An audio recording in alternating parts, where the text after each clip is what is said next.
Muy buenas tardes y bienvenidos a esta nueva reunión de debate en la web, si no, que lleva por título "En el asma no controlada se debería evaluar la existencia de afectación de la vía aérea pequeña". Este debate está iniciado desde la cátedra Inspira de la Universidad Autónoma de Barcelona y patrocinado por precisamente uno de sus patrones más destacados, como es Chiesi. Bueno, desde hace tiempo sabemos y hay evidencia que orienta de que la afectación de la vía pequeña puede jugar un papel en el control del asma. Sin embargo, todavía hoy faltan datos que fundamenten de una forma solvente, sólida, robusta, su valoración en el manejo clínico para instaurar un tratamiento específico. Es verdad que poco a poco tenemos más datos, pero todavía sigue siendo un tema controvertido y ello nos suscitó a plantearnos este debate hoy, este debate de sí y no. Para el debate contamos con dos alergólogos que están destacando en el ámbito del asma, como son el doctor Manuel Rial y la doctora Irina Bobolea. Bueno, un poco, le repartimos el papel un poco al azar, o sea, por tanto, ya de entrada vale decir que no hay una apuesta personal, ni de ellos ni mía, por asignarles a una de las dos opciones. Y por tanto, vamos a empezar por la opción del sí, siempre empezamos por el sí, que le tocó al doctor Manuel Rial. Manuel es un alergólogo, médico adjunto del Servicio de Alergología del Hospital de Coruña. Manu, cuando quieras. Bien.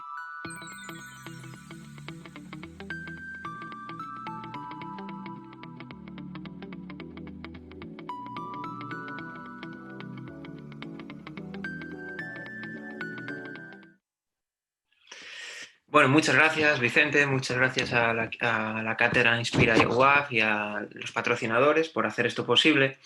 Yo la verdad que reconozco que me encuentro cómodo con la postura que me ha tocado, porque sí que creo firmemente en que deberíamos evaluar la afectación de la pequeña vía aérea en el asma no controlada. Voy a utilizar los próximos minutos para intentar razonar el porqué de yo creo que sí debe de evaluarse, pues con la evidencia que podemos tener hasta la fecha. Este es mi conflicto de interés y quisiera empezar con una reflexión que no es mía, es una reflexión de Fernando Pessoa, que dice que yo soy del tamaño de lo que veo y no del tamaño de mi estatura. Es cierto que a veces la palabra pequeño tiene unas connotaciones negativas, en este caso pequeña vía aérea, pues podría parecer que es algo que no tiene importancia y que podemos dejarla de lado, pero sin embargo quiero que hagamos como Pessoa y que no la juzguemos solo por el tamaño, sino por la importancia que esto puede tener en las patologías crónicas, como pueda ser el asma o como pueda ser la EPOC también. Y primero tengo que tratar unas generalidades de la pequeña vía aérea. Nos referimos con pequeña vía aérea a los bronquios membranosos y bronquiolos de menos de 2 milímetros de diámetro. El diámetro de los bronquiolos no va a superar 1 milímetro y el grosor de sus paredes no es mayor de 0,1 milímetros. Además, cabe mencionar que la pequeña vía aérea es la región con mayor tejido muscular de la vía aérea pulmonar, pero sin embargo no cuenta con un tejido cartilaginoso que limite estos efectos de constricción. O sea, tiene mucho músculo, pero no podemos evitar esa constricción de ese músculo. Por tanto, es una presa fácil la pequeña vía aérea. Y más si tenemos en cuenta los trabajos de los padres, ¿no? de esto de la pequeña vía aérea, los que primero pusieron el foco en la contribución de la pequeña vía aérea en el asma, como son Jeremiah Mead y James C. Hogg. Ellos, a finales de los años 60 y principios de los años 70, publicaron una serie de artículos en el New England Journal of Medicine, y este es uno de ellos. Este es uno publicado por James C. Hogg, y en este artículo nos dice que realmente es verdad que la contribución de la pequeña vía aérea a las resistencias totales no es mayor de un 25%. Sin embargo, se incrementa mucho en ciertas patologías, como puede ser el enfisema pulmonar en fumadores, que se puede incrementar hasta 40 veces. La enfermedad de las vías respiratorias pequeñas, la resistencia en la enfermedad de la resistencia a las vías periféricas, normalmente, como contribuye tan poquito, podríamos tener una gran afectación que vea comprometida la ventilación y la difusión de gases, y sin embargo en un estudio funcional convencional no lo detectemos, y que cuando ya clínicamente estemos detectando esas alteraciones funcionales, pues ya tendremos una obstrucción enorme en la vía aérea periférica, ¿no? Esto es un poco lo que nos dice este trabajo. O sea que ojo, porque a veces cuando lo detectamos, pues podremos ya estar en un estadio bastante avanzado de enfermedad. Ya centrándonos un poco en el control del asma, quería hablar de la oscilometría de impulsos. Este trabajo pone el foco en asma controlada y asma no controlada y lo mide utilizando dos métodos diagnósticos, espirometría convencional y oscilometría de impulsos. ¿Qué es lo que concluyen los autores en este artículo? Que cuando clasifican a los pacientes por asma controlada y asma no controlada, lo más oscuro sería el uncontrolled asthma y el más claro el asma controlada, ven que las medidas de oscilometría de impulso para medir esas resistencias periféricas identifican mejor a los pacientes no controlados que las medidas de espirometría convencional, ¿no? Veis a la derecha las medidas de oscilometría y a la izquierda las medidas de espirometría. Y veis cómo las diferencias son más marcadas en asma controlada y controlada cuando medimos con oscilometría frente a que si nos quedamos en una espirometría convencional. Además, hay que decir que la afectación de la vía aérea pequeña no siempre se acompaña de afectación en la vía proximal. Este trabajo, que es de Omar Usmani, que es uno de los mayores expertos actualmente a nivel mundial en evaluación de pequeña vía aérea, nos pone el foco en tres características de asmas más severos, ¿no? Como puede ser la hiperinsuflación pulmonar, la limitación al flujo de aire y el atrapamiento aéreo. En estas medidas que utilizan para medir estas tres características de hiperinflación, limitación crónica del flujo de aire y atrapamiento aéreo, cuando hace una diferencia en aquellos pacientes que tienen obstrucción en vías proximales, ve que cuando ve los que no tienen alteración en vías proximales, pues no es un porcentaje desdeñable. Veis que lo negro son aquellos pacientes que tienen obstrucción en vías proximales, pero lo gris son los que no tienen. Es decir, que puedes tener hiperinflación pulmonar, limitación crónica del flujo de aire y atrapamiento aéreo sin tener obstrucción proximal y sin detectarlo, por tanto, en un estudio convencional. Y estos pacientes son pacientes que probablemente tengan una mayor dificultad para controlar el asma, porque son en general fenotipos más graves de la enfermedad. Luego me gustaría hablar de lo que llamamos a día de hoy el fenotipo de la pequeña vía aérea. ¿Qué es el fenotipo de la pequeña vía aérea? Pues son aquellos pacientes que tienen un asma no controlada, que vemos que tienen ACQs por encima de 1,5, síntomas diurnos y nocturnos, que usan mucho medicaciones de rescate, que utilizan corticoides orales en exacerbaciones con relativa frecuencia y que no están bien controlados con una combinación de XLAVA, ¿no?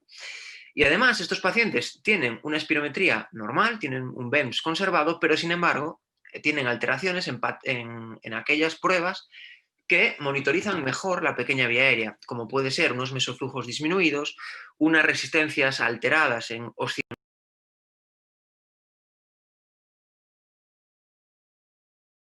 oscilografía o una heterogeneidad de la ventilación. ¿Por qué se da? Porque en las personas con vías respiratorias sanas, como podéis ver en el gráfico de la derecha, la resistencia, la velocidad del flujo de aire y la presencia muscular liso en paredes bronquiales disminuyen desde aquellas áreas más grandes, aquellos bronquios más grandes de más de 2 milímetros, a los pequeños de menos de 2 milímetros de diámetro, con un aumento en la superficie de sección verde. En el asma, la infiltración inflamatoria de la mucosa, en cambio, se produce en todo árbol bronquial, que es lo que podéis ver en marrón más a la derecha. Pero la resistencia periférica desproporcionadamente está aumentada en personas con fenotipo de pequeña vía aérea. Aquellos tamaños de partículas de los tratamientos inhalados que sean mayores de 2 micrómetros solo alcanzan esas vías respiratorias de tamaño más grande y, por tanto, esos tercios proximales, mientras que las partículas inhaladas extrafinas de menos de 2 micrómetros van a alcanzar esas vías respiratorias más distales y, por tanto, sí tendrían efectos en esas resistencias de las vías aéreas periféricas, mejorando el control de estos pacientes, que en un estudio funcional normal de espirometría no lo íbamos a captar. Además, yo como alergólogo tengo que defender el papel de una vía aérea, una sola enfermedad. Y tengo que defender que la rinitis es un factor clave de pérdida de control del asma. Sabemos hoy, yo creo que podemos estar todos de acuerdo en eso, que los pacientes con rinitis en general tienen peores datos de control del asma. Y además, cuanto más grave es esa rinitis, pues más grave será, peor estará controlado ese asma. Entonces, si ese postulado de una vía aérea, una sola enfermedad, fuese cierto, esas alteraciones que podemos encontrar en pequeña vía aérea en pacientes con asma, deberíamos de poder encontrarlas en pacientes con rinitis. Y eso es lo que hicieron estos autores en este trabajo. Mediante ellos lo que querían medir es dónde se producía el óxido nítrico alveolar, que sabemos que en pacientes con asma un porcentaje elevado de ese óxido nítrico se produce en pequeña vía aérea, dónde se producían esos pacientes con rinitis y además, que mediante unos modelos complejos estudiaban la pendiente de fase 3 de lavado de respiración única con ese fluoruro de azufre y con helio, para ver cómo se distribuía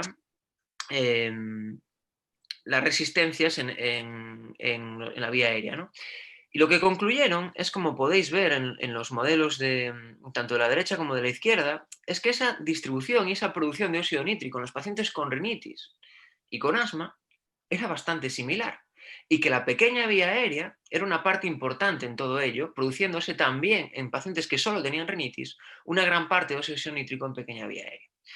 ¿Qué quiero decir con esto? Que si sabemos que la rinitis es un factor de mal control del asma y sabemos que la pequeña vía aérea juega un papel también en la rinitis alérgica, pues a lo mejor es importante que miremos esa pequeña vía aérea también en pacientes con rinitis.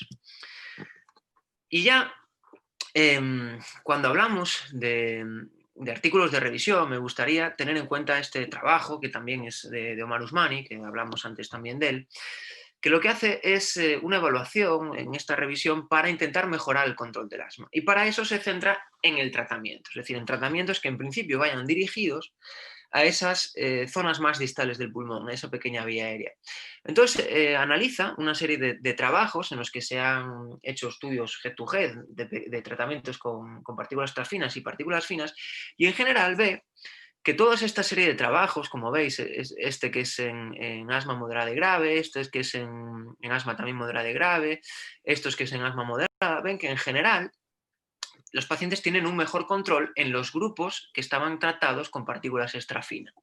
Veíamos que en este primer trabajo pues estaban más días libres de síntomas, con menos síntomas nocturnos. Vean que en este segundo trabajo los niveles de control del asma eran mejor, los niveles del ACT. Vean que en este trabajo utilizaban menos tratamientos de rescate, y en este último trabajo veían que se disminuía la medicación de rescate y la dosis que podían llegar a utilizar, ¿no? Y ahora quería centrarme en el asma grave. ¿Por qué en el asma grave? Porque definimos asma grave como ese asma que va a requerir un tratamiento con corticoide inhalado, más un segundo controlador y o corticoides sistémicos, para evitar que el asma se descontrole o que permanezca sin control a pesar de esta terapia. Es decir, el asma grave es un asma que en general, en su definición, ya incluye el control. Es decir, es un asma que necesitamos mucho tratamiento para mantenerla controlada. Y por tanto es importante hablar de asma grave cuando hablamos de control del asma, ¿no?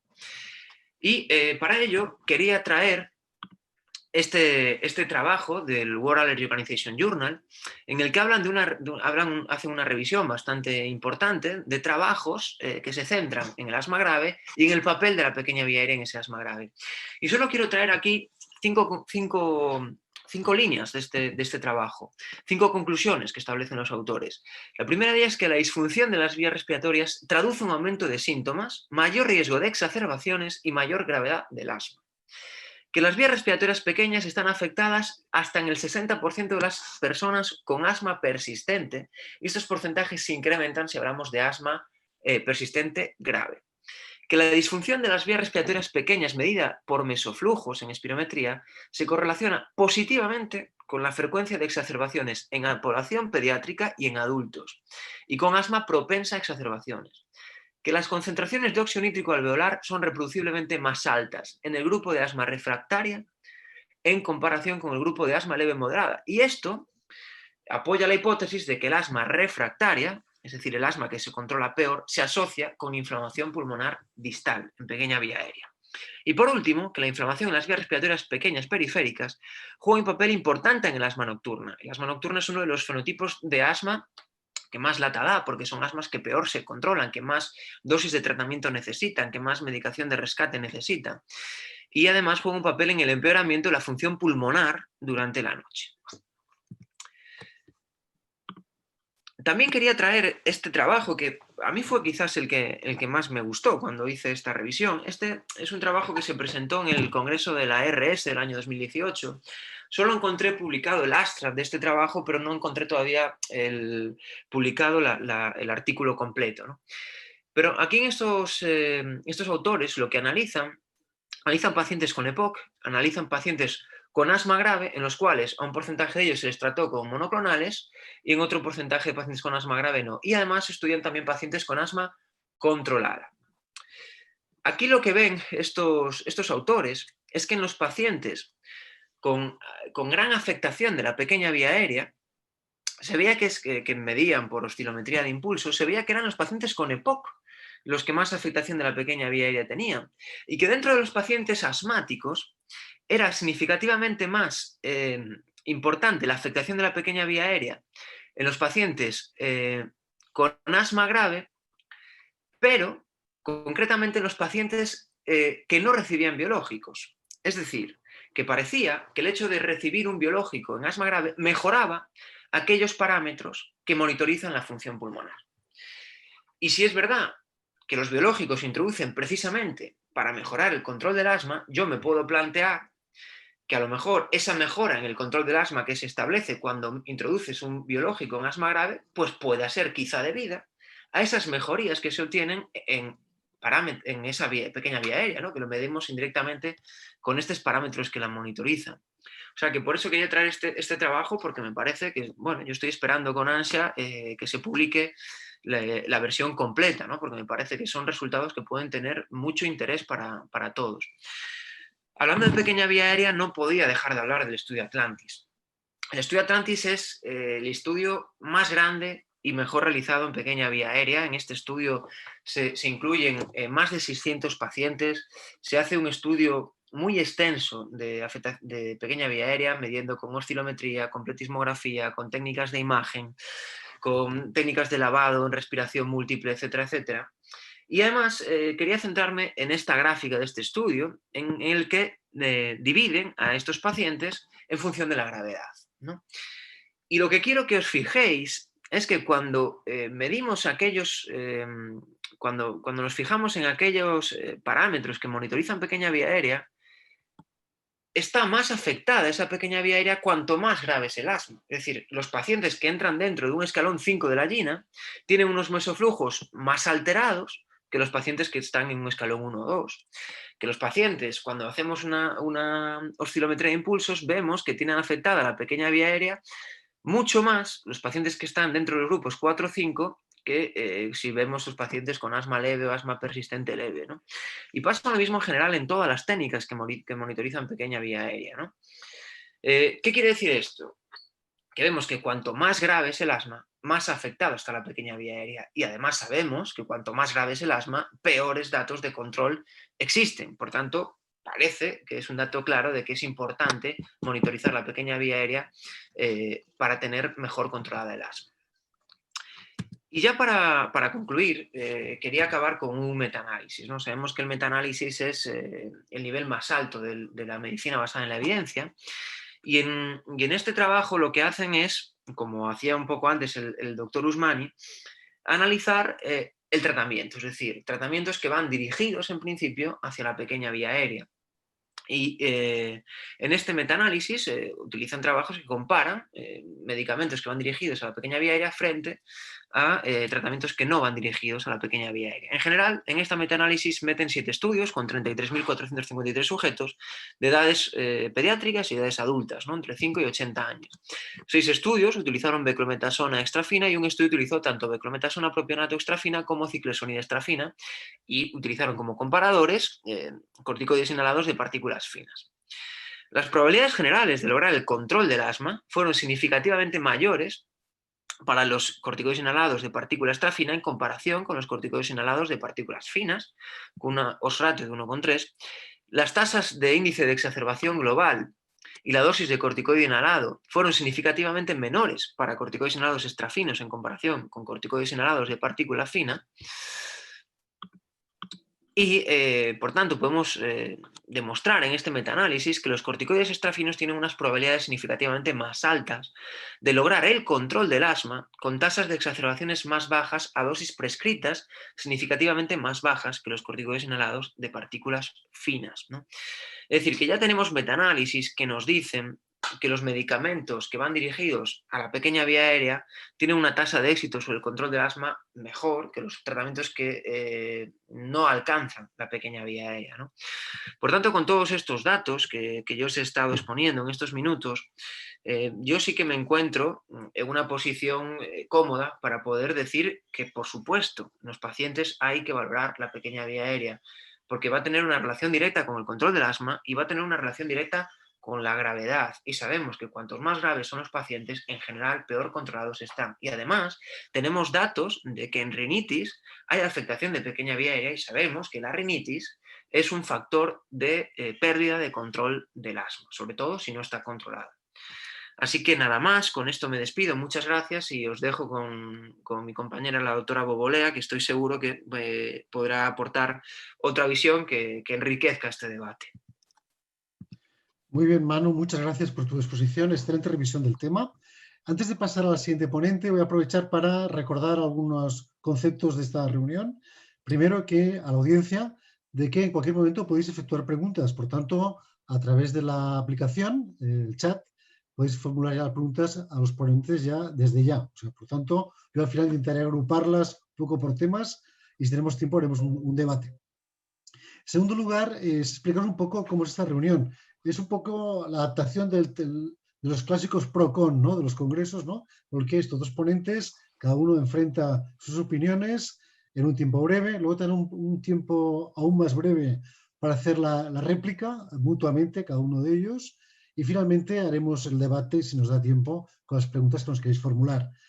Como novedad, en estas reuniones de Debate Web, hacemos al final una votación, aún no está abierto el periodo de la votación, por la que la audiencia tiene el privilegio de optar, si les ha convencido a uno de los ponentes, por una de las dos opciones. Desde luego, estas votaciones son anecdóticas, no conllevan ningún tipo, no hay un ganador ni un perdedor, ¿eh? O sea, pero bueno, es un poco, por ver un poco nuestra audiencia qué opina sobre nuestros ponentes y sobre sus mensajes, ¿no?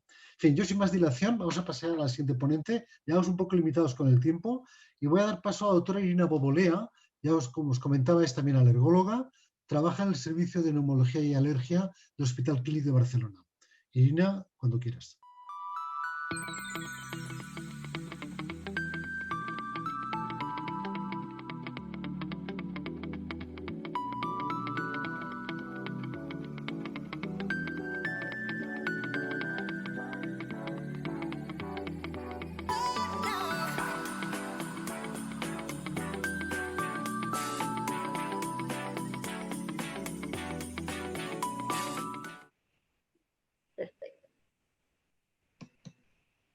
Muy bien, pues muchas gracias, buenas tardes a todos, muchísimas gracias Vicente por la invitación de participar en este debate y a Kiesi por hacerlo posible. La verdad que, como decía Manu, ¿no? A mí me ha tocado un poco la parte pues, más complicada, sobre todo porque obviamente la gente que me conoce sabe que yo estoy siempre a favor de evaluar todo lo evaluable, ¿no? Y si no hay un método inventado, pues estoy por la labor de ponernos manos a la obra para inventarlo y validarlo y etcétera, ¿no? Entonces, debo de reconocer que me ha costado un poco preparar esta charla, pero bueno, al final yo espero convenceros de mi punto de vista, por llamarlo así, y también espero aportar un poco más de información sobre lo que es el tema efectivamente muy interesante y muy de moda, que es la afectación de la vía pequeña. Este es mi conflicto de intereses en relación con esta charla. Y bueno, entrando directamente en materia, quería agradecerle a mi compañero Manu, al doctor Rial, la excelente exposición que ha hecho. Se ha hecho una exposición brillante, ha resumido de forma magnífica en un periodo, o sea, en un intervalo muy breve de tiempo, una evidencia aplastante que tenemos al respecto. Efectivamente, yo creo que es imposible negar que la afectación de la pequeña vía aérea existe, que tiene un papel muy relevante en lo que es el control del asma. Por tanto, yo ya voto por Manu, ¿no? O sea, efectivamente la vía aérea es muy pequeña, es muy importante y ya nos podemos ir todos a casa, ¿no? O sea, nos ha convencido. Si alguien en la audiencia no estaba convencido de antes, yo espero que lo haya hecho. es imposible negar semejante cantidad de evidencia científica sólida al respecto, ¿no? Yo creo que es imposible, igual quizás Donald Trump es la única persona del mundo que se puede negar a algo tan evidente, ¿no? Pero yo no voy a ir por ahí porque me parece un sinsentido. En cambio, yo he enfocado un poco este PROCON desde un punto de vista ligeramente diferente. O sea, una cosa es reconocer que efectivamente la vía pequeña existe, su afectación es muy importante en el control del asma, y otra cosa es ver si la deberíamos de evaluar realmente, ver un poco los métodos que tenemos a nuestro alcance para evaluarla y ver si hasta qué punto en nuestra práctica clínica, aunque estemos convencidos de la importancia, de la importancia de la pequeña vía aérea, la estamos evaluando o no. Por tanto, este es brevemente el índice de la charla que voy a seguir. Voy a repasar muy rápidamente porque no nos da el tiempo para más. Los métodos que tenemos hoy en día para evaluar la vía pequeña, y nos vamos a centrar en la aplicación práctica, ¿no? de todo lo que estamos hablando en el día de hoy. Por tanto, vamos a por ello. Lo que decía Manu, ¿no? Ya desde los años 60 se vino conociendo el papel de esta zona silente del pulmón, que era la vía aérea pequeña. Y efectivamente, lo que entendemos por la zona silente es aquella zona donde la enfermedad se va acumulando al cabo de los años, hasta que un día, cuando se pone de manifiesto y el paciente tiene clínica, ya aquella pequeña afectación ya pues está establecida, ¿no? He de reconocer que a lo largo de esta charla me ha inspirado mucho esta canción, ¿no? que conocemos todos, de Simon & Garfunkel, The Sound of Silence, que yo cuando no sé qué hacer, pues voy a la música a que me inspire, ¿no? Entonces, basándome un poco en la letra de esta canción, que si la escucháis ahora veréis que es más actual que nunca, o sea, tiene una letra bastante aterradora y que se ajusta mucho a la situación que estamos viviendo hoy en día con la pandemia. Pues lo que nos dice esta canción, si nos fijamos en la letra, es que dentro de este panorama un poco gris, muy oscuro y muy frío, de repente aparece una luz de neón que parte la noche y que toca el sonido del silencio, ¿no? Entonces, siempre ha habido gente que pues, nos ha gustado ir un poco más allá y tocar ahí el sonido del silencio y ver si lo podemos romper, ¿no? Por tanto, en los años 70 y 80 hemos sido testigos a unos avances impresionantes en lo que es el estudio de la fisiología y fisiopatología de la vía respiratoria. El problema de los años 60 era que los métodos en aquella época para evaluar la vía pequeña eran muy invasivos, y la falta de métodos incruentos para valorar esta vía también contribuyó a esta imagen de zona silente, ¿no? Que no se podía tocar, no se podía estudiar. Realmente las primeras evidencias al respecto provienen de autopsias de pacientes fallecidos por asma, ¿no? Por tanto, lo que vimos a lo largo de la década de los 70, 80, 90 es el avance cada vez más de las técnicas diagnósticas que nos han permitido poder evaluar de una forma no invasiva y más o menos exacta, como veremos a continuación, la vía pequeña. Si nos centramos en la primera parte de la charla, en esta parte del diagnóstico, veremos que las técnicas que tenemos disponibles hoy en día para evaluar la vía pequeña se pueden dividir en estos tres grandes grupos. Tenemos técnicas de imagen, técnicas de medición de los marcadores de inflamación y técnicas que estudian la función respiratoria. Repasando muy brevemente, porque no tenemos tiempo, esto sería objeto de una charla aparte, si nos centramos en lo que es la inflamación, podemos valorar la inflamación de la pequeña vía aérea mediante métodos no invasivos por estas técnicas que vemos en la diapositiva, ¿no? Todos sabemos y la mayoría de nosotros tenemos disponible la medición del óxido nítrico exhalado, el componente bronquial, pero existen modelos matemáticos, existen técnicas que nos permiten medir el componente alveolar. Hay cierta evidencia, tampoco es que sea muy concluyente, pero bueno, hay algo de evidencia que nos asocia el feno alveolar con la afectación de la vía pequeña y el mal control del asma. Son necesarios más estudios, pero generalmente, bueno, puede ser que el feno alveolar nos ayude un poco a arrojar un poco de luz en lo que es la inflamación de la pequeña vía aérea. pero desafortunadamente la gran mayoría de nosotros no lo tenemos. En la gran mayoría de los hospitales, si tienen un Niox-Vino, un feno portátil, ya es una alegría, y algunos centros no tienen ni siquiera el aparatito este portátil para medir el feno. Ya no digo el feno grande, el feno bueno, y ya el feno alveolar en la mayoría de los centros es imposible de soñar con ello, ¿no? Por tanto, este método existe, pero en la práctica no lo utilizamos.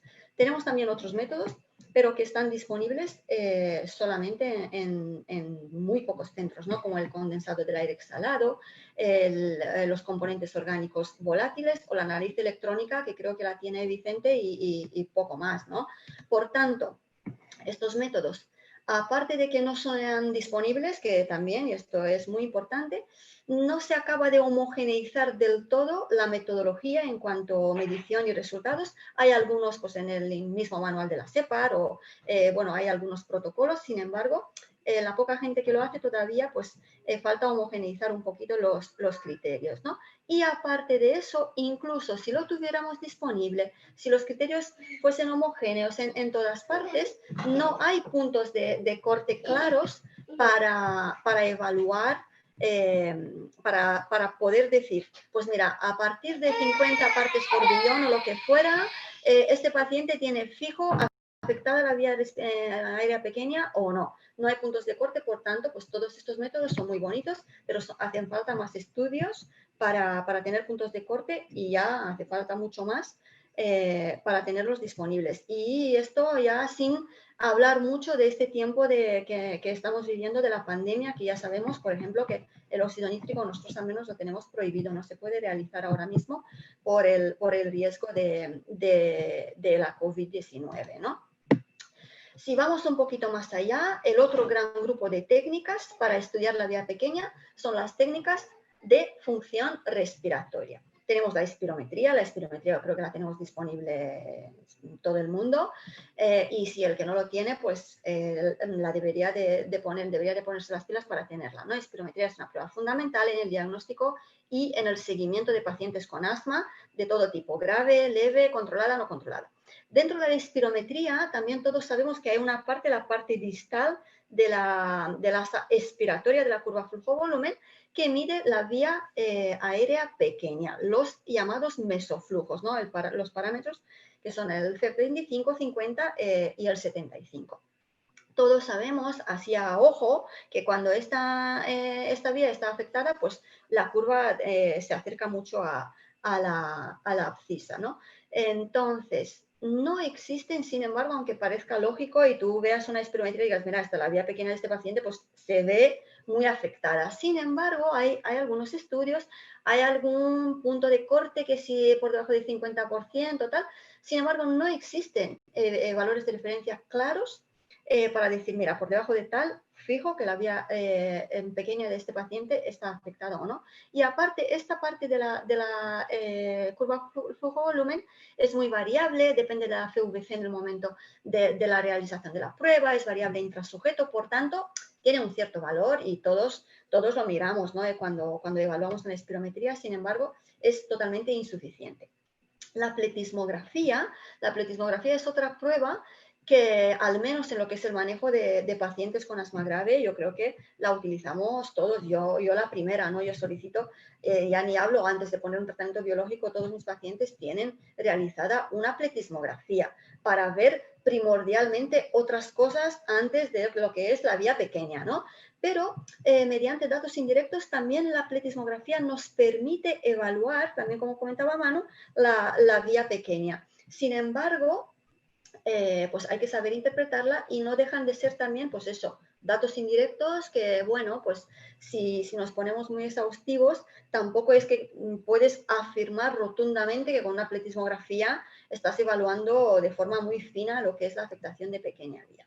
Y luego se han ido desarrollando a lo largo de los años otras técnicas que ha comentado Manu también, la oscilometría de impulsos. La oscilometría de impulsos, que es lo que veis en la foto, realmente es una técnica pues bastante fácil. El aparato es portátil, es relativamente barata para el que tenga el aparato, no requiere colaboración por parte del paciente. Por tanto, esta técnica de elección para evaluar la vía respiratoria en niños o en personas muy ancianas que no colaboran, y los parámetros, aunque son bastante complicadillos y cuesta un poco entenderla y tal, los parámetros y los valores de referencia están bastante estandarizados, especialmente en niños. En adultos también, no tanto, pero bueno, podemos decir que la oscilometría hoy por hoy pues, es una técnica bastante prometedora y es muy fiable a la hora de valorar la vía pequeña. Sin embargo, lo mismo de antes, en muy pocos centros se realiza. Ahora, por las limitaciones que tenemos, incluso en los centros que está disponible, pues tenemos que vivir, llevamos desde marzo viviendo sin feno y sin oscilometría de impulsos y con muy pocas espirometrías y pletismografías y bueno, pues manejamos como mejor podamos aún así a los pacientes con asma no controlada. Y luego, bueno, y antes de que se me olvide, la oscilometría de impulsos, efectivamente yo animo a la gente que el que no lo tenga, que la consiga o al menos que se informe porque es una técnica que realmente nos aporta mucha información y he visto hace poco, revisándome preparándome esta charla, una revisión muy buena de los compañeros del Hospital de San Pau, el Jordi Giné y Elena Curto, que han escrito una revisión muy buena en el espacio asma, en el último número sobre oscilometría de impulsos, que yo creo que merece la pena leerlo para aquellos que quieren tener más información, porque en esta charla no tenemos tiempo. Y luego, bueno, tenemos otros métodos, como el lavado de nitrógeno, que también ha comentado Manu, mediante single breath o mediante múltiples respiraciones, pero no dejan de ser técnicas de muy escasa disponibilidad. Por tanto, es muy bueno que las tengamos, pero en la práctica clínica la mayoría de nosotros no disponemos de ellas. Y luego las técnicas de imagen, también las técnicas de imagen pues, nos permiten valorar la vía pequeña, sobre todo las de alta resolución, ¿no? O toda la tomografía computarizada dinámica y también, aunque esta última que he puesto es menos utilizada y hay menos datos, pero hay datos prometedores sobre lo que es la resonancia magnética tras inhalación de helio o de xenón, ¿no? Todas estas técnicas son bienvenidas y yo creo que las hacemos, lo que es la TACAR al menos. Yo creo que en la evaluación sistemática de lo que es sobre todo un asma grave no controlada, es una técnica que la tenemos que exigir. Yo, por ejemplo, tengo la suerte en el Hospital Clínic de contar con un equipo de radiólogos de tórax que son muy buenos, que nos evalúan, aunque ya, repito, el objetivo cuando yo pido una TACAR en un paciente con asma grave no controlada o con asma no controlada o de cara a poner un biológico, mi objetivo principal no es evaluar la vía pequeña, sino otra serie de cosas, diagnósticos diferenciales, otras comorbilidades y factores agravantes del asma, pero bueno, es cierto que también yo tengo la suerte de que nuestros radiólogos nos evalúan de forma bastante exacta y también de forma directa o indirecta lo que es la vía pequeña. También en el hospital anterior donde trabajé, que es el Hospital 12 de Octubre de Madrid, y me consta que nos está viendo mi gran amigo y compañero, el doctor Carlos Melero, con el que trabajamos muchísimo en la afectación radiológica de los pacientes con asma grave. Tuvimos también un equipo magnífico de radiólogos de tórax. Sin embargo, soy consciente de que mucha gente no tiene esta suerte, que para pedir un escáner, o ya no digo para pedir uno, porque pides uno y bueno, pero para hacerlo en dinámica y ver tú si le has puesto un tratamiento y aquello ha mejorado la vía pequeña del lóbulo inferior derecho, yo creo que lo tienen complicado, ¿no? Aparte del tema irradiación, pero bueno, es cierto que hoy en día ha bajado muchísimo lo que es la dosis de irradiación, por tanto, eso ya no nos preocupa tanto, pero bueno, en algunos centros que tienen escáneres más antiguos, entre que no evalúan de forma tan fina la periferia del pulmón y que sí que los pacientes se exponen a radiaciones, pues no deja de ser una técnica con ciertas limitaciones, ¿no? Sin embargo, hay evidencia y desde hace muchos años de que existe una correlación entre los hallazgos por tomografía computarizada y la gravedad y el control del asma. Por tanto, el que la tenga bien, y es una técnica que deberíamos hacerla, pero también y en esta época de COVID que nos está marcando y durará un tiempo más y tenemos que aprender a convivir y a tratar de la mejor manera posible a nuestros pacientes en estos meses largos que nos quedan, ahora mismo los servicios de radiología están atascados con los pacientes activos COVID y las secuelas post-COVID. Por tanto, no tenemos ya tanta disponibilidad, tanta facilidad y tanta rapidez de exigir un TACAR en los pacientes con asma grave y sobre todo para valorar la pequeña vía aérea, ¿no? Para más IRI, pues hay estudios que ya correlacionan entre sí todas estas técnicas y son estudios bastante bien diseñados y estudios fiables, ¿no? He puesto en la parte de arriba un estudio de unos compañeros polacos del hospital de Wrocław, que efectivamente dicen que el grosor de la pared bronquial, y esto lo estuvimos mirando también con el doctor Melero en el 12 de octubre, mediante tomografía computarizada cuantitativa, pues es un método muy, muy bueno para evaluar la gravedad del asma y el control. Y también se han hecho estudios que correlacionan la oscilometría y el lavado de nitrógeno con la disfunción de la pequeña vía aérea medida por tomografía computarizada. Todo esto es muy bonito, pero la conclusión viene siendo la misma y que conocemos hace muchos años. O sea, mira tú qué sorpresa, la tomografía ayuda. Pues claro, ayuda cuando la tienes y cuando la tienes a mano, ¿no? Y las otras técnicas que se correlacionan, pues también nos parece muy bien, pero lo que comentaba sobre las limitaciones en muchos centros en general y en esta época en particular. Por tanto, para darle un enfoque práctico a nuestras charlas, tanto la de Manuel como la mía, si nos paramos un poco a pensar de por qué, lo que decía Vicente en el principio. Lina, tenemos poco tiempo. Realmente, ¿qué nos aporta, ¿no? ¿Qué nos aporta todo esto? Vamos a ver, desde el punto de vista del diagnóstico y haciendo un resumen de lo que hemos visto hasta ahora, ¿qué hacemos nosotros en la práctica clínica?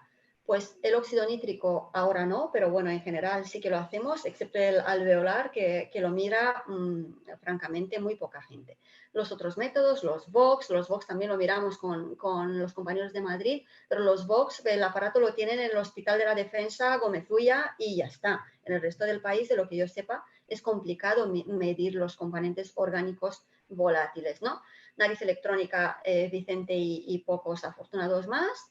Los mesoflujos, yo creo que los miramos todos y el que no, pues que debería empezarlos a mirar y la pletismografía también, pero con las limitaciones que hemos visto y en esta época más.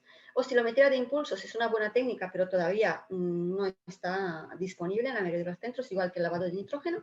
Y la TACAR sí, pero con las limitaciones que hemos visto, ¿no? Depende mucho del radiólogo que tengas, del escáner, del aparato que tengas y de la disponibilidad de realizar estas técnicas y sobre todo en dinámica para ver cómo mejoran o empeoran conjuntamente con el control del asma, ¿no? Por tanto, ¿esto nos convierte en malos médicos o nos deberíamos sentir culpables de que no hacemos más técnicas? Yo diría que igual no, ¿no? Y de hecho así lo reconocen pues las guías de práctica clínica actuales. Nos dicen que todavía valorar la pequeña vía es una necesidad no cubierta en pacientes con asma grave. O sea, no es que no lo hagamos nosotros, sino que no lo hace casi nadie, ¿no? No existe un gold standard para evaluar correctamente la pequeña vía aérea, por tanto, todo lo que hemos visto son unas aproximaciones y una necesidad sería pues tener un índice fiable de pruebas no invasivas y disponibles ampliamente que nos permitirían evaluar esto de una forma más factible, ¿no? En la práctica clínica, pero de momento no lo tenemos. Por tanto, culpabilidad la justa, porque yo creo que todos los que estamos metidos en esto intentamos hacerlo de la mejor manera posible y sobre todo también si pensamos de una forma práctica, ¿no? Yo voy a dar un poco la vuelta a lo que ha dicho Manuel. O sea, estamos hablando de la afectación de la vía pequeña y el fenotipo de la pequeña vía aérea, ¿no? Pero esto no nos olvidemos que no es una charla sobre lo que es el fenotipo de la pequeña vía aérea, sino que es un pro-con sobre si deberíamos de evaluar o no evaluar esta pequeña vía. Y si bien, como nos ha comentado Manu, el fenotipo de pequeña vía aérea se define con un FEV1 normal junto con afectación de la pequeña vía aérea, o sea, eso quiere decir gente con espirometría normal, pero que si los miramos más a fondo tiene afectación de pequeña vía aérea. Yo le doy la vuelta y digo, en pacientes con asma mal controlada o parcialmente controlada, que son el objetivo de nuestra charla de hoy. He sacado una tabla de la guía GEMA 5.0, de la que Vicente es coordinador del comité ejecutivo desde hace muchísimos años. Pues lo que nos dice esta guía, si nos fijamos en la parte de asma no controlada o parcialmente controlada, muchos pacientes, y los que vemos nosotros en la práctica clínica, parten de una función pulmonar deteriorada.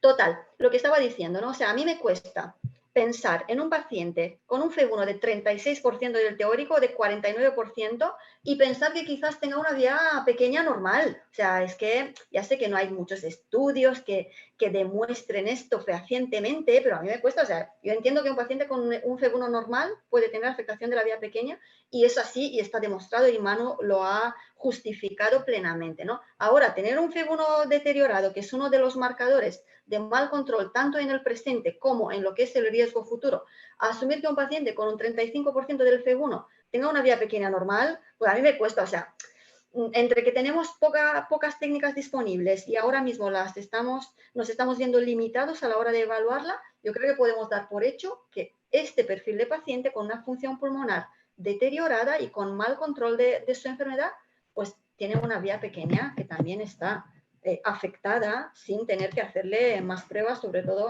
porque pues no podemos, ¿no? Entonces, para ir terminando, he encontrado este estudio, que también es de unos autores que ha citado antes Manu, de unos autores italianos, que lo que hicieron fue realizar oscilometría de impulsos a la hora de evaluar la pequeña vía aérea, pero intentaron identificar factores predictores de qué pacientes iban a tener afectación de la vía aérea medida por oscilometría de impulsos. Y encontraron que, uno, lo que sabemos, ¿no? Para ir resumiendo, ¿qué sabemos hasta ahora sobre este tema? Pues lo que ha dicho Manu. Vía pequeña, está afectada, se asocia con un peor control del asma, con asma nocturna, con exacerbaciones, síntomas inducidos por ejercicio y hiperreactividad bronquial. ¿Qué aporta el artículo de estos compañeros italianos? Pues dice, bueno, en aquellos pacientes con peor control y con afectación de la vía aérea, pues resulta que si tienes sobrepeso, síntomas inducidos por el ejercicio, te despiertas por la noche por asma, eres fumador y mayor de edad, pues todo esto son factores predictores muy fuertes de que tengas una afectación de la pequeña vía aérea, ¿no?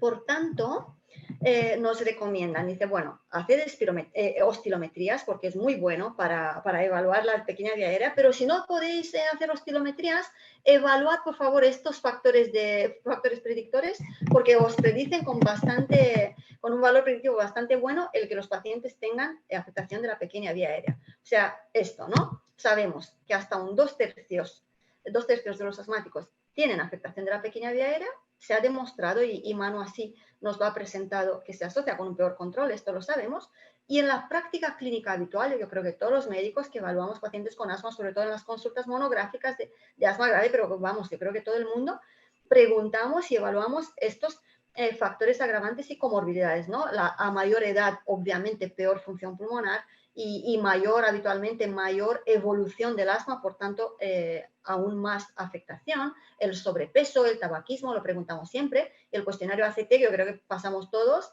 pues evalúa esto, ¿no? Si tienes síndrome de ejercicio, te despiertas por la noche, medicación de rescate, tal.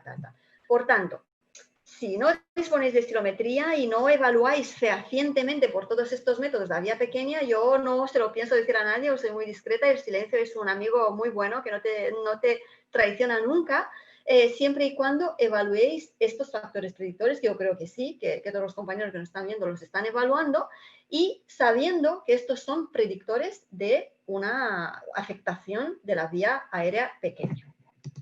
Y para ir terminando, ¿cuál es la segunda aplicación práctica, ¿no? Si nos acordamos de nuestra canción, del sonido del silencio, ¿cómo podemos tocar más? O sea, los primeros avances fueron en el diagnóstico, y con eso se rompió el sonido del silencio, se partió la noche con esta luz que eran los avances diagnósticos, pero todo esto no tiene ningún valor si en la práctica clínica al paciente no le ofrecemos una solución.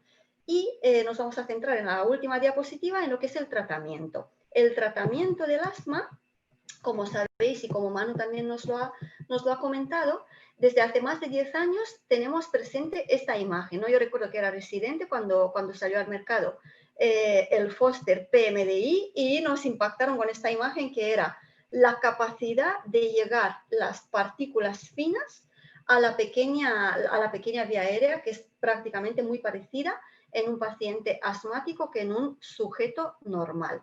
Por tanto, si no evaluamos tal cual la vía aérea pequeña, pero sí la tratamos porque sabemos, y así está en la evidencia y así nos lo ha presentado Manu, sabemos que está afectada, pues tenemos una herramienta terapéutica que son estos inhaladores que conocéis de sobra. He puesto solamente porque Manu ha resumido con su metaanálisis toda la evidencia que hay al respecto de que las combinaciones de partículas extrafinas son mejores a la hora de alcanzar el control en pacientes con asma, dando por hecho que tienen una afectación de la pequeña vía aérea y de que estos tratamientos alcanzan la pequeña vía aérea mucho mejor que las partículas de mayor tamaño, ¿no?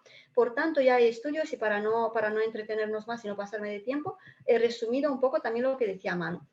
Se ha demostrado, hay diferentes biomarcadores de afectación de la pequeña vía aérea. Se ha demostrado que estos biomarcadores mejoran con la formulación extrafina de beclometasona formoterol cuando se compara con tratamientos equivalentes pero en partículas no extrafinas, y que esta mejora de los biomarcadores se acompaña de mejora en la función pulmonar y en el control del asma. Esto lo sabemos. Yo creo que estos tratamientos estamos ya acostumbrados, lo que es la doble combinación XLAVA, de utilizarla.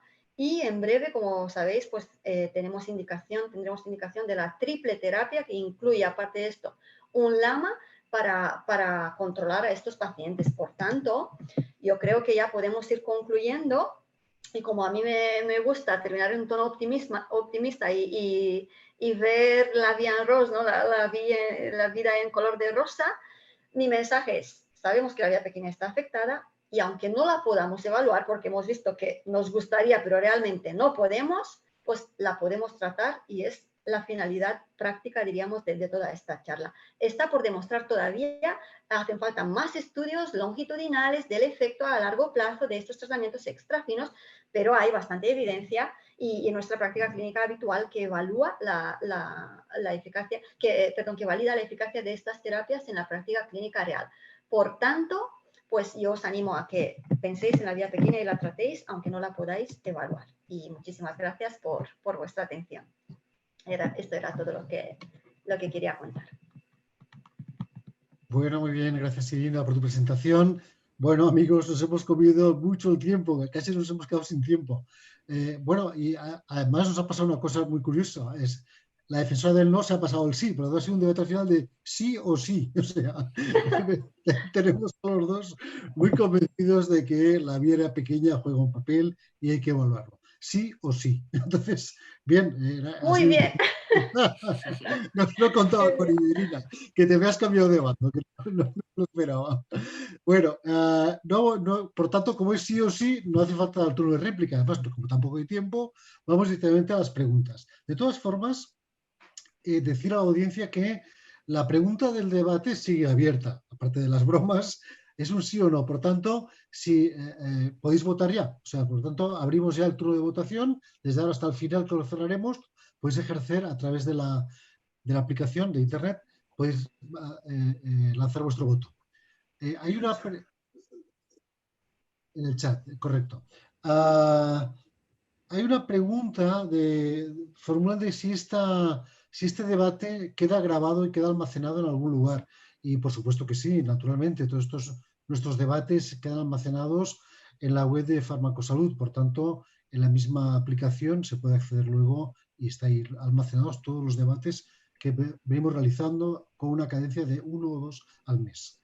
Bueno, tenemos unas cuantas preguntas. Yo creo que algunas las formulaban a Manu, pero yo creo que luego la intervención de Irina las ha respondido, porque eran preguntas de, bueno, de acuerdo, la vía pequeña está afectada, pero ¿cómo lo miramos? ¿Cómo lo evaluamos? ¿No? Claro. Yo, de todas formas, por puntualizar un poquito, os voy a hacer alguna pregunta rápida con respuesta aún mucho más rápida. Manu, ¿la prueba complementaria de elección cuál es? Yo creo que por facilidad de uso y por precio, diría que la oscilometría. ¿Hay que comprar oscilometría, Manu? Pues yo desde que la tengo estoy encantado. Para niños me da mucha información que con la espirometría no consigo, en pacientes ancianos también, y sobre todo en esos fenotipos de asma nocturna, deportistas, pues creo que sí, que vamos, por el precio que tiene, por la facilidad de su uso, diría que es lo más recomendable de utilizar. Tomás Velarde nos pregunta si la afectación de los flujos mesospiratorios es más frecuente en niños o en adultos. ¿Hay información al respecto? ¿Qué opináis? Cualquiera de los dos. Irina, ¿tienes alguna información de esto? Pues yo de lo que recuerde ahora la verdad es que no he revisado tema niños, ¿no? Pero yo diría que no, o sea, generalmente los que ahora hace mucho que no veo niños, pero antiguamente en la PAF sí que veíamos. Por tanto, yo recuerdo muy pocas espirometrías afectadas de niños. Los niños generalmente tienen unas espirometrías normales, incluso aquellos diagnosticados de asma grave y que estén en tratamiento con biológicos. Es muy raro que en un niño tú veas la curva esta obstructiva típica que vemos en adultos. A veces allí, pues quizás hay otros factores tipo displasia broncopulmonar, bronquiolitis, o sea, otras cosas, ¿no? Pero un asmático normalito, un niño asmático normal, yo diría que tiene mucha menos afectación que un adulto con asma grave, ¿no? No sé tu mano. Sí que eres más joven y hace poco que viste niños, menos que yo, Sí, ¿no? no, yo estoy de acuerdo contigo que precisamente como los niños suelen tener pruebas funcionales normales, Sí, también es muy importante evaluar pequeña vía aérea. Por lo que decía antes, podemos tener una alteración obstructiva en pequeña vía aérea que en una espirometría no se refleje, que sea completamente normal. Por eso quizás niños es especialmente importante valorar esa pequeña vía aérea, porque si clínicamente están mal y funcionalmente no lo detectamos en una espirometría, pues a lo mejor la respuesta está en la pequeña vía aérea. sí, totalmente. Dari, Yo no tengo experiencia en oscilometría en niños, pero vamos a hacer respuestas breves porque sí, estamos fuera de tiempo. sí. Darío Antolín pregunta, ¿qué punto de corte utilizar en broncodilatación en oscilometría? Quizás Manu tengas experiencia tú en este aspecto. Igual que en Espiro, el 12%. Ujú. Pero esto es un valor tomado de tu experiencia personal, se basa No, en algo... vamos a ver, el problema son las tablas comparativas de población con las que utilices. En la población en la que nos movemos, en los estudios que hay publicados, dicen que eso, que es un 12% del R5-R20. Igual que en espirometría es un 12% del BEMS, ¿no? Pues es lo que podemos utilizar. En estudios que un poco intentan validar las dos pruebas, ¿no? Espirometría frente a oscilo. A mí me suena haber leído estos días cuando revisaba el tema algo de que la prueba broncodilatadora no correlaciona también en oscilometría. O sea, hay alguna controversia de la PVD en oscilometría que tampoco está muy claro, ¿no? Pero el valor es ese lo que ha dicho Manu. Y antes de que se me olvide, yo creo que sí que he visto algo de biológicos y vía pequeña de unos autores italianos, que no sé si son estos que tú dijiste, Manu. Si quieres, luego te mando el artículo por correo porque sí que hay algo publicado de biológicos en vía pequeña, que parece que pues eso, que mejoran y muy bien, ¿no? En las exposiciones habéis hablado de o sea, habéis optado porque sí, ¿no? De que realmente en la asma no controlada hay una afectación de la vía aérea pequeña. Pero mi pregunta es, ¿pero siempre es así? ¿Puede haber diferencias de que unos tengan más, otros menos y otros nada? Y la pregunta que os formulo va en la siguiente línea. Desde el punto de vista práctico, en la clínica práctica, ¿se puede sospechar algún tipo de asma que no está controlada que realmente tenga más afectación de la vía aérea pequeña? Tú, por ejemplo, Manu, has comentado que el asma nocturna, bueno, esto puede ser una variante, ¿no? Que al clínico le permitiría ya sospechar que de entrada esta persona es candidata a tener esta alteración. ¿Hay algunos otros elementos para sospecharlo en algún candidato? Sí, a ver, yo creo que todos vosotros habréis visto pacientes que le acabáis poniendo un biológico porque usan mucha medicación de rescate, porque pues, tienen mucha limitación en su día a día y sin embargo la espirometría no mete ningún tipo de miedo. Tiene una espirometría bastante buena. Pues yo creo que este tipo de pacientes probablemente, si hiciéramos lo que nos decía Irina, ¿no? de ese TACAR, analizándolo bien dinámicamente, si hiciéramos pletismografía, si hiciéramos oscilo, veríamos que las resistencias periféricas de esos pacientes probablemente estén mucho más afectadas de lo que nos puede dejar ver una espirometría. Yo creo que esos pacientes de asma grave que no se controlan, que usan mucha medicación de rescate y que tienen espirometrías que no te explican los síntomas, la vía aérea puede justificar parte de esos síntomas. La pequeña vía aérea, pero... seguramente. Y eran eso, ¿no? Que lo decían los factores predictores, y cuánta edad, síntomas nocturnos, síntomas con el ejercicio, sobrepeso. O sea, estos son factores predictores de que sí la vía aérea está pequeña, está afectada. Bueno, hay varias preguntas que creo que han quedado respondidas en las exposiciones. Habéis abarcado todos los aspectos, incluidos los terapéuticos. Y de todas formas, los dos os habéis decantado a favor, ¿no? Y tú, incluso, Manu, has presentado algunos estudios, incluso ese metaanálisis, ¿no? Pero no obstante, ¿tú piensas que ya es suficiente con estos estudios para afirmar que esta es una indicación? Yo, porque para un poco incrementar la información de estos estudios, claro, se hacen en el nivel del asma que no está bien controlada, ¿no? Pero estos estudios no han evaluado si estos pacientes en qué medida tienen afectación de la vía aérea pequeña, entiendo yo. Claro, En el claro. metaanálisis hayan juntado todos los pacientes estudios de asmas no controladas. Pero claro, si esto fuese así, a lo mejor a la pregunta que lleva al título de este debate, si hay que analizarlo, habría que decir que no. Pero a fin de cuentas, ¿para qué investigarlo? Si yo le pongo un medicamento partículas Lo que he dicho yo. y lo voy a arreglar, ¿no? Y por tanto, Manu, turno de réplica, ¿van a entonces mirarlo, hacer oscilometrías y al final le va a poner el tratamiento o no? Bueno, pero vamos a ver, el problema del metaanálisis, como tú bien decías, es que un poco mezcla una serie de cosas, son estudios que muchos no están muy bien caracterizados y a veces incluso se pueden mezclar churras con merinas y mete pacientes con asma más grave y otros pacientes con asma más leve, ¿no? Que realmente no deberíamos de compararlo y claro, muchas veces mejoran porque le estamos dando más dosis de corticoide a un paciente de una levedad menor, ¿no? Dicho esto, yo creo que solo con esos metaanálisis, con estas revisiones, no nos podemos quedar contentos y que yo creo que sí que hay que analizar con oscilometría o con pletismografía, porque todos sabemos que no todos los pacientes responden fenomenal dándoles un Foster. O sea, que entonces a lo mejor es que hay algo más, a lo mejor es que son pacientes que tienen una afectación de la pequeña vía aérea porque en la infancia han tenido un virus que les ha provocado una bronquiolitis oliterante y a lo mejor esa pequeña vía aérea se ha quedado con unas resistencias muy marcadas que un tratamiento no lo va a mejorar, ¿no? Entonces, bueno, creo que es importante evaluarlo, tener datos objetivos de que esa afectación está ahí porque a veces el tratamiento no te soluciona todos los casos.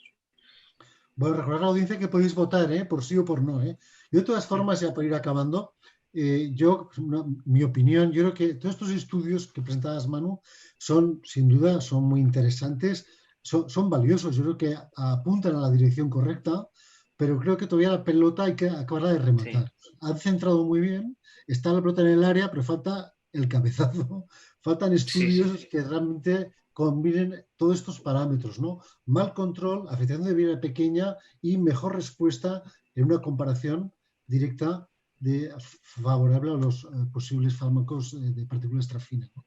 Por tanto, necesitamos todavía más información para acabarlo de rematar y meter el gol, ¿no? Última pregunta, Irina. Tomás Velarde pregunta que, en tu opinión, ¿podríamos hablar de una clasificación de gravedad de afectación de la vía pequeña? ¿Podemos tener una afectación leve, una moderada y una grave? Bueno, en principio hace falta más evidencia, ¿no? Pero todos estos métodos que yo he presentado, que luego no utiliza nadie, ¿no? Pero si los utilizáramos, yo creo que sí que te podrían dar algún dato de gravedad y podrías clasificarlo, ¿no? Sin embargo, hasta ahí hacen falta muchos estudios porque ya no tenemos puntos de corte claros ni siquiera para si está afectada sí o no. Ya no te digo si te pones en validar que si es leve, moderada, grave. Sin embargo, yo realmente creo que esto es quizás menos importante. Esto se puede ver incluso en un escáner o en una resonancia. Pero depende mucho, creo incluso de cada individuo, de la fisiología, por decirlo, de la anatomía y fisiología de cada uno. Yo creo que es complicado, se tendrían que hacer estudios muy amplios para poder definir estos 3 grados como tenemos en el asma, ¿no? O sea, para extrapolar lo que tenemos en el asma en la afectación de la vía pequeña. Se podría, pero bueno, al final el resultado es un poco lo que dice Manu. Uno, lo tenemos que tratar y los tratamientos que tenemos son los que son y no hay uno más fuerte o más que llegue a más allá, o sea, tenemos lo que tenemos y dos, todavía nos queda mucho camino por recorrer en llegar hasta ahí, ¿no? Y demostrar, tener todos disponibles un oscilómetro para ver vía pequeña y ver hasta qué punto luego mejoran o empeoran con el tratamiento. Por poder yo creo que sí, o sea, por hacer el ejercicio mental, ¿por qué no? Pero vamos, yo creo que tendría poca utilidad hoy por hoy práctica, ¿no? No tenemos lamas de pequeña vía aérea, solo tenemos un corticoide para pequeña vía aérea. Entonces, yo creo que es importante medirla, porque que no te responda con un tratamiento, a lo mejor no es que la vía aérea no esté afectada, es que a lo mejor ese tratamiento no fue suficiente para compensar esa afectación de la pequeña vía aérea. Totalmente, sí. Bueno, que habría otras opciones, pero bueno. Bueno, muchas gracias a los dos. Vamos a ir acabando ya. Vamos a la parte final de la reunión, que cerramos ya la votación del sí no. Y bueno, Jordi nos muestra el resultado final, que es, bueno, la audiencia se decanta claramente por un 85% favorable al sí y el 15% al no. Por tanto, bueno, pues de todas formas ha sido un debate sí o sí. O sea, por tanto, totalmente. Creo que ha habido poco debate, ¿no? Creo que en estos momentos tenemos a los dos expertos de hoy convencidos de que esto juega un papel y que hay que mirarlo. Totalmente. En fin, amigos, nada más. Yo, para acabar, agradecer a los ponentes su participación, sus brillantes exposiciones. Creo que hemos aprendido mucho con esta revisión, con este sí o sí que hemos realizado hoy. Agradecer a Chiesi su patrocinio de estas reuniones y a la audiencia, por supuesto, su presencia y sus preguntas. Y nada más, amigos, emplazaros a la próxima reunión. A finales de mes tendremos la última sesión de este mes de noviembre de estos debates web, sí o no. Muchas gracias. Buenas tardes. Muchas gracias. Gracias, un placer. Adiós.